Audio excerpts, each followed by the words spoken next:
Great health is the truest of all wealth.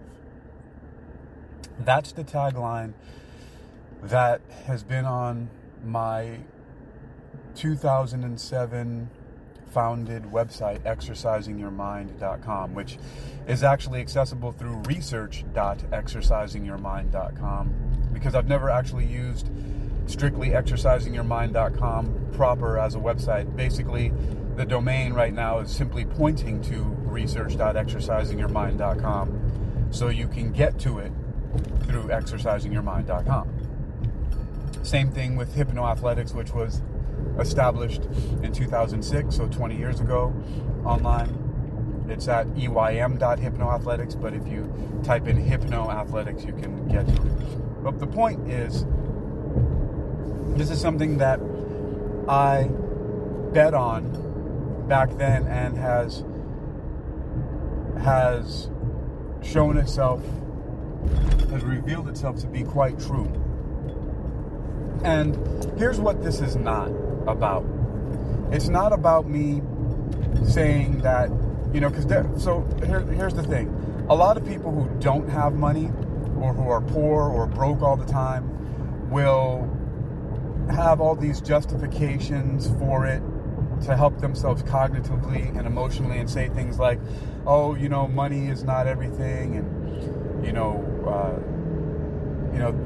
it's more important for family and community and all these other things like that, which there's no argument there. It's probably true that community and family and relationships, and I definitely know for sure, because this is my argument, that health is worth a lot more than a lot of things. And there's intuition evidence. I mean, everybody knows type of stuff that this is true. But this is not me. I'm not against money. I like money. I like having money. I like the freedom that money gives to be able to do the things that I want to do, mainly for some reason. I don't know. I just have a lucky brain, I suppose, that the things that I want to do happen to be in the realm of healthy living and self-defense. So I mean, like, for example, I call them my 3 M's. And my 3 M's are metaphysics, music, and martial arts. And in the martial arts alone, it actually covers those 3 things, especially the kind of martial arts that I base my movements on, which is capoeira, and it has dance, music, and martial arts. And with that, for at least me, comes the physical fitness aspect of it, being able to move the way that I want to, remaining mobile and hyper athletic, and that requires good rest and proper nutrition and things like that. So there's a lot covered in what I do. And the metaphysics part, to me, is I just have a real obsession with science, philosophy, and spirituality, just learning about those things. So, and for me, that's about being well-rounded. One of the best things you can do for your self-confidence is being well-rounded. Not choosing one realm to be in. And that's partly what this is about here when I talk about that great health is the truest of all wealth. Because a lot of people sacrifice their health for the pursuit of money and money alone and financial gain, without the attention that's required to keep their physical body healthy and strong. And when this is absolutely unnecessary, you can be well-rounded. You can be fit, physically fit, and wealthy at the same time. Unfortunately, as we know, because of the statistics in the United States of America at least, that 72% of people in this country are overweight, an unhealthy weight, and 40% are obese. And so we know that leaves only 28% of people who are within a normal to healthy body weight, which is a small number of people. And that puts a lot of people on a very, most people, that means that the 72% are what's now normal, wasn't that way before. Certainly not in the 80s and 90s when I was growing up as a kid and a teenager. You know, being fat was, you know, unfortunately, it was something that people got made fun of about a lot more. Now we have this whole ideas about body shaming and, you know, body dysmorphia and all this stuff like that. And I'm in no way advocating that people should be made fun of or bullied. I'm actually completely anti-bullying. I was the kid. I was the bully. People would bully me one time and regret it, and then they would never bully me again, and that kind of just spread around. That was like the entire school-wide system. I went to elementary school in Queens, New York, and then in the Bronx, and people bullied me once, and then they just never did it again, and that spread throughout the whole school. That's not the person that you mess with. That skinny kid with the glasses, you don't mess with him. And I never tolerated bullying. I even defended other kids who got bullied for whatever reason, because either they were disabled, or I remember this kid, very specific. I'm not going to say his last name, but his name was David, and he was a fat kid, and kids made fun of him. They pushed him around. They tried to, and I defended him, and that's just how I operated. I think that it's not cool to bully people. Okay, but back to the task at hand, is that it's definitely different from when I was growing up, and it has become normal, which is unfortunate, because I definitely see a lot of people struggling with it. I have had, I just, people that are close to me or that I grew up with, and it's very difficult to see. And it somewhat, you know, it hurts my heart a little bit. I was just thinking about somebody last night, and just, even though I actually even don't really get along with them and haven't talked to them for a while, I just thought about just the pain that they must be going through. And for some reason, I guess I'm very, you know, empathic. I hurt for him, because I know that life can't be, you know, easy he's obese, and, you know, he had a heart attack at 40. I'm 48 now, and I passed through that phase. It was kind of scary knowing about that, because at the time I was 36, and, you know, because, you know, I just thought, well, you know, is that coming from me at 40? But then again, I've never been obese, so it's difficult for people that you know and that you've known a long time.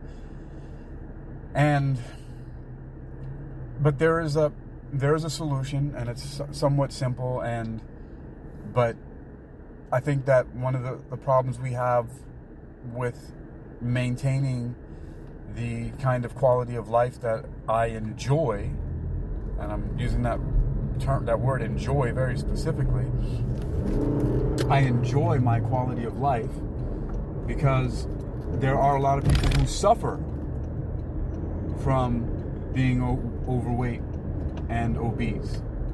It's something that people suffer from. It's very difficult, but I enjoy my quality of life, my state of being. I'm hyper athletic. You know, not only am I in a small category of people with a healthy body weight, but I have an athletic body composition. I'm very muscular. People are always commenting on my muscles and my vascularity, and saying that I'm ripped and how can I get like you and all this other stuff like that.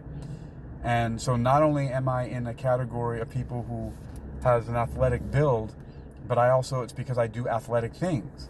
You know, I'm still doing backflips and 540-degree spins and tornado kicks and crawling, jumping, climbing, spinning, squatting, running, and, you know, at least twice a week I train for about an hour to an hour and a half just doing solo capoeira movements, just because it's fun. It's like playing like a child. I'm very childlike in that way, which is different from childish, because childish lacks self-control, maturity, and all those things like that.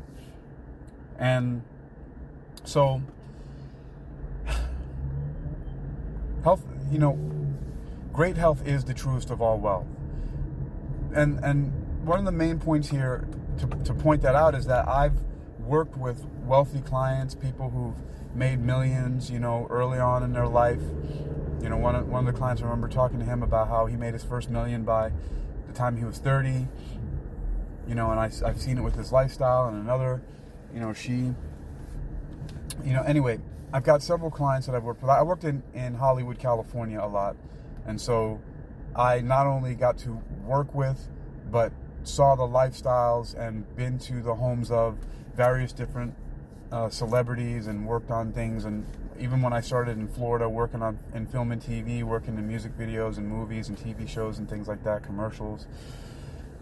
And one of the things that is interesting to note is that a lot of people, they might have money, but they're suffering from their body composition. They're actually suffering because of the way that they feel and the way that they look, and they're disappointed in themselves. And the only reason why I know this is because that's what they talk about all the time. They talk about that they don't feel good in their bodies. They talk about that, I wish I was thinner. I wish I felt better. I'm tired all the time. I have brain fog. I can't, climb the stairs of my house without, having to stop midway, like just things like this, getting in and out of my car. So people are having difficulty, regardless of whether they have money or not. And now this, if you didn't match it up, this would make sense, because there are people who have money, but if 72% of the people in this country alone are overweight and obese, then we know that even there's a percentage of people who might be wealthy, a large part of that, or at least a percentage, let's say if we even cut those numbers in half, right, then we can reasonably say that 20% of wealthy people are obese, and 36% of them are overweight. So, me having wealthy clients and them both being overweight and talking about difficulties getting in and out of their cars and, and things like that, is that really a good quality of life? You might have all this other stuff, but then what are they doing? Some of them are drinking, taking drugs, and it's coping for the fact that, they have this money and they have a lifestyle, but lifestyle, when you don't have great health, really, really has a huge effect on your quality of life in that lifestyle. So I don't know, maybe I should coin, I don't know if this is a term already, but, quality of lifestyle for, affluent clients. And some people, if you're overweight, it's, you can, there's still hope. There's still hope for obese people. It's just that it's very difficult. And the most difficult part of it is discipline and self-control, because a lot of what we're dealing with is actually addiction. And addiction has a big influence on discipline. So what I'm saying is that there are a lot of additives in the food that are not only contributing to being overweight, obese, and other metabolic syndromes, and why a lot of people are unhealthy, but it's also messing with people's hormones. And so people are feeling more hungry and not as satisfied because the way that food is engineered. There are food scientists who toy around with the fat, sugar, and salt components of food that has these effects on the body. And so it's like drugs, like highly addictive drugs. So I am in no way overlooking the fact that it's very, very difficult. But the fact of the matter is that people are suffering from this. And I'll leave off here with, as I was saying, the solutions, but it's actually quite simple. And I talk often about Dr. Andrew Weil and the story that I heard that he said was told to him by another physician in a presentation for one of his books called 8 Weeks to Optimum Health. And the story was about a river and how a paper company set up shop on this thriving river that was full of life in, on, and around it. And the paper company started polluting it, and everything died. The animals stopped drinking from it. Everything that was in it, plants, animals, died, because the effluent from paper companies is some terrible stuff.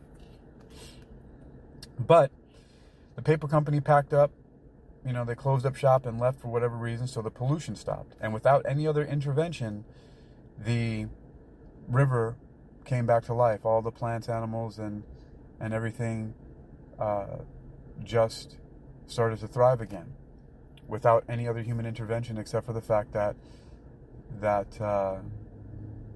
it stopped being poisoned. And the same thing is with the human body.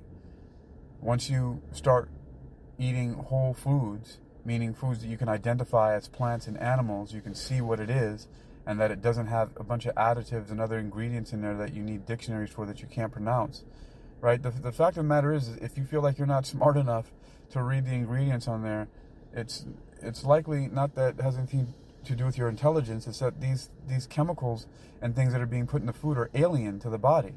They're xenobiotics. They're not supposed to be there, and the body has a difficult time getting rid of them. And that's what causes the problem. These things literally overload and weigh down your system and make it very difficult for you to live a healthy life and have a high quality of lifestyle, regardless of your financial or your economic standing. And, one of the other things that Dr. Andrew Weil talked about is that, look, if you're eating unhealthy stuff every day of the week, the way to start is by replacing one meal with something healthy. So like, let's say if you're ordering some kind of fast food for dinner or lunch every day, instead maybe the night before you put some rice in the rice cooker, some brown rice maybe, and some grilled salmon and some broccoli and some other vegetables. Put a little bit of salt and pepper on it, or some other seasoning that you like, maybe some soy sauce or something to give it some flavor. Maybe put some honey on it, give it that little sweet whatever, but something healthier. And then you do that, and then the next week you replace 2 meals out of the week. Maybe space them apart, not 2 days in a row, right? So it's a Monday and a Wednesday, Monday and Wednesday and Friday. And you space it out how you want to, but you got to do it gradually. Incremental change. And so there are some, I have a lot of correlates to why this actually works. I have a degree in clinical hypnosis from America's first nationally accredited College of Hypnosis, the Hypnosis Motivation Institute, which you can find at hypnosis.edu. And we had a smoking cessation program and also a hypoglycemic diet. Smoking cessation, of course, to stop people from smoking. That's very important. The hypoglycemic diet was because when people have low blood sugar, which is what hypoglycemia is, it causes all kinds of symptoms, not the least of which is hypersuggestibility, making people like sleepwalkers, somnambulists, meaning that they're suggestible to a lot of stuff, and the large part of it, which is not good. And so it causes them to be more easily hypnotized, if you will, for bad habits or just anything that's around them by default, because their mind is more open to these suggestions. So the hypoglycemic diet runs about 8 weeks, and the smoking cessation program can be the same amount or even longer. A lot of times it is, depending on what your client is. But the thing that they both have in common is incremental change, gradual reduction of the things that are bad for you and gradual increase of the things that are good for you. And there are similar things to that in, Peter Breggin. I call it his Breggin withdrawal protocol, but he talks about in his book, Your Drug May Be Your Problem, about how to gradually withdraw from toxic psychiatric drugs. He's a psychiatrist himself. And it also is about gradual incremental change, and that's really what it's all about. So it's not about just going cold turkey unless you really feel like you have the willpower to be able to do that, but it's about making that incremental change. And so that is really the foundation of what all of this is that the world makes it very difficult for us to be healthy, and so we have to do something that's very effective and very intentional and very deliberate in order for us to reclaim our health. And just like the river, we need to just simply stop poisoning. And we can start doing that little by little, day by day, one meal at a time. And like I said, you just replace one unhealthy meal with something healthier once a week.